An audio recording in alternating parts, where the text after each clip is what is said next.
Hi guys, so today we're going to be making scrambled eggs. Most of you have probably made this at home, but because we're doing it in class, you need to make sure that you're following the recipe so that everybody has enough ingredients to get us through the day. So we're going to be on the first page of your cookbook. We're at the top going over the scrambled egg recipe. So make sure that you have a pen or a pencil ready so that you can take notes as I go over this. Notice that I've already gotten my dishwater ready. I put the plug in the bottom of the sink. I filled this up with hot soapy water, and I noticed that a lot of you aren't doing your dishes correctly, so I'm going to go over this again when it's time to do the cleanup. But make sure that you have a good sink full of hot soapy water, and I should see lots of bubbles, okay, when you're filling up your sink. So looking at your cookbook, it calls for 2 eggs, 2 tablespoons of milk or cream. We're going to be using milk, 1/4 teaspoon of salt, and a dash of pepper. I want you to change that in your cookbook to a dash of salt and a dash of pepper. So we're going to start again on the second step. So put a little star next to the second step, and it says heat 1/2 tablespoon of butter or margarine in a skillet over medium heat. So I'm going to take my stick of butter, and here's 1 tablespoon at this line. So I'm going to go between the end of the stick and that line. So I'm going to cut it in half so that it's a 1/2 tablespoon. So with your butter knife, you're going to cut this in half. I'm cutting right through the paper, and I'm going to unwrap this and put this in my skillet.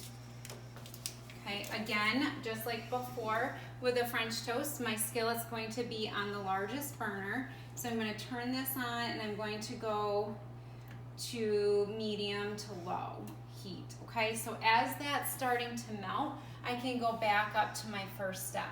So for the first step, it says for each serving, break 2 eggs into a bowl, add 2 tablespoons of milk or cream, and then the salt and pepper. So just like before, we're going to be using our custard cup. I'm going to crack my eggs into the custard cup first to check it, add it to the mixing bowl, and then I'm going to do the second egg.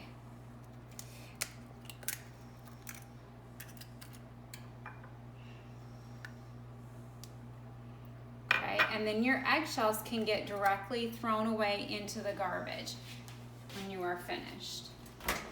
So I did get egg on my hands, so I'm going to wash my hands again in soap and water to get that egg off.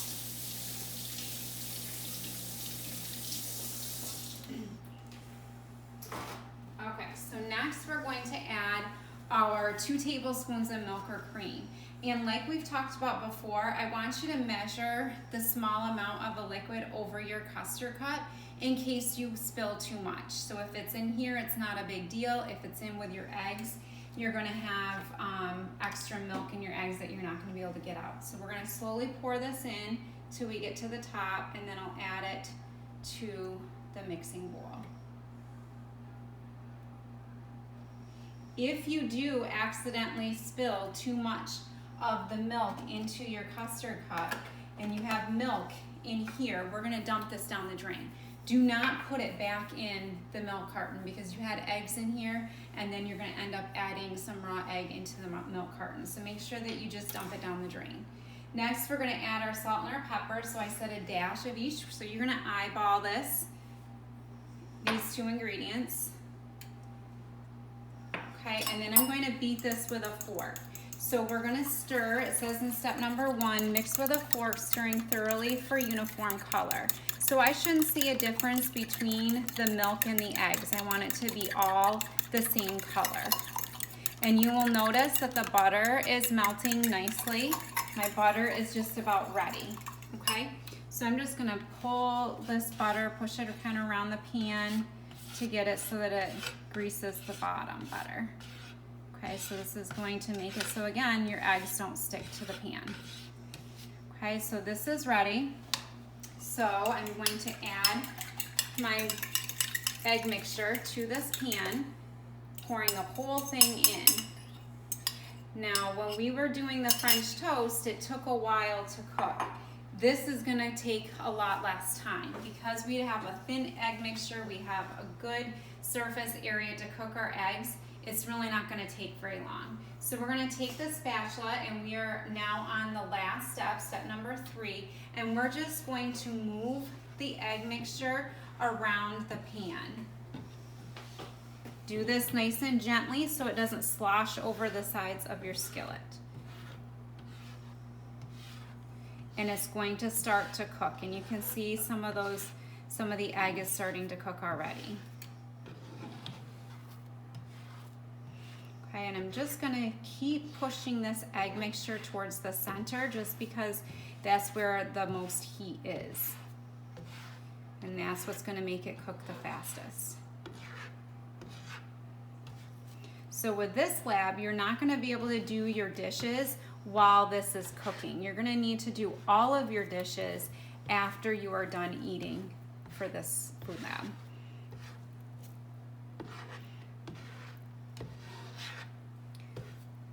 Okay, so you'll see that I'm just moving it around, kind of chopping it up with a spatula. And your eggs are cooked when they're thickened throughout and they're not runny anymore.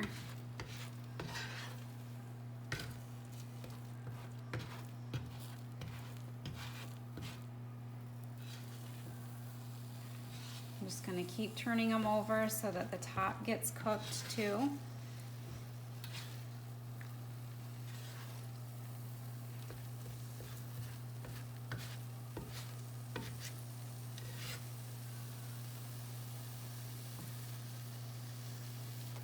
While this is cooking, I am going to be passing out your bacon to you. And your bacon that you're going to have in class is going to look a little bit different than the bacon that I have on this plate. Okay, this bacon is going to look a little different. My husband's making yum yum noises. But we're going to cook this in the microwave to save some time. Okay, so I will be passing out 2 strips of bacon per person. And we're gonna cook that in just a second. So these look good. See how there's no liquid left in the eggs? They're nice and thickened throughout, but they're not golden brown. We're not looking for golden brown eggs. So I am going to turn off my stove. I'm gonna move this pan to a burner that I haven't been using, and I'm gonna leave them right on the pan for a little bit. While I'm waiting for this, I'm going to put my bacon in the microwave, and I'm going to have you cook this for 1 minute to start. You want to cook your bacon until it's nice and crispy. You should see grease bubbles forming on the top of your bacon, and you'll notice when it's done. Okay, it's going to look a little bit more crispy. So when you are done with this, we're going to put the eggs right on the same plate. And then you'll do your dishes, okay, after you're done eating. So we'll just give that a little bit of time. While I'm waiting, I'm gonna put some of this stuff away. The butter and the milk go back in the refrigerator.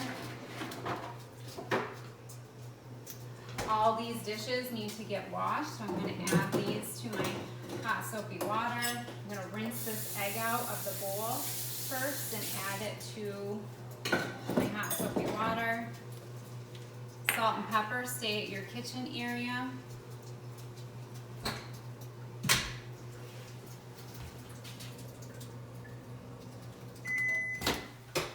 Alright, so this bacon doesn't look quite done. Yours might be done in 1 minute because, like I said, it's a different brand. So I'm going to stick this back in the microwave. It should look, I've cooked some more earlier.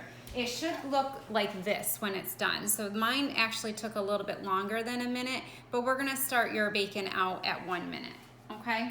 So let's say this is done, your bacon is done, then you're gonna serve your eggs. So you're gonna put your eggs on the same plate that you used to cook the bacon. If we have a lot of grease on your plate, you can dab that off with a paper towel, but this is what it will look like when it's done. I had to dab a lot of grease off of this. Okay, so now let's talk about your cleanup real quick. Once you're done eating, you're gonna do the rest of your dishes. And just as review, on your microwave, you're gonna have the dish cloth. These are what you're gonna be using to wash your dishes, and a dish towel. This is what you're using to dry your dishes. So I'm going to be putting this in the hot soapy water, and I'm going to be washing in the hot soapy water. I'm noticing that some students are taking their dishes and washing them in the sink that doesn't have hot soapy water.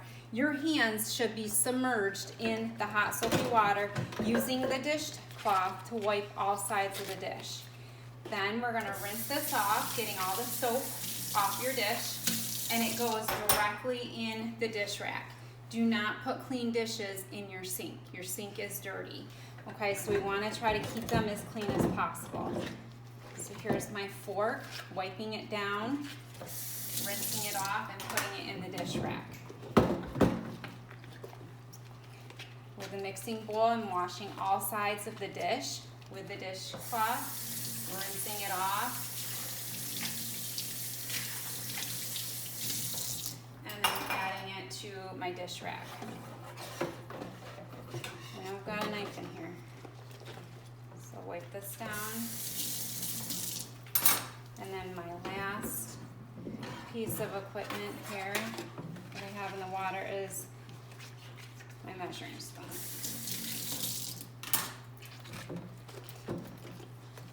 Okay, so my skillet is still a little warm right now because I'm washing my dishes before I've eaten my food. But I want you to wash your dishes after you eat your food, and then you can wash the skillet too. But I'm gonna leave mine to cool down.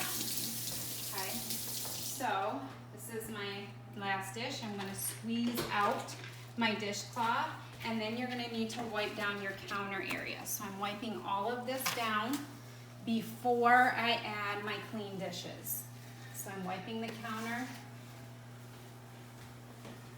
I'll dry my dishes, and then I'll set them right back here when I'm done, emptying out the dishwater, rinsing out the bubbles in the sink. Okay? When you're finished, I'll check your area. I'm going to be looking that everything is clean and wiped down. Your dishes are clean and put back. You have towels restocked on your microwave. So you need another drying towel and another dishcloth. Okay? Miss Eggleston-tastic.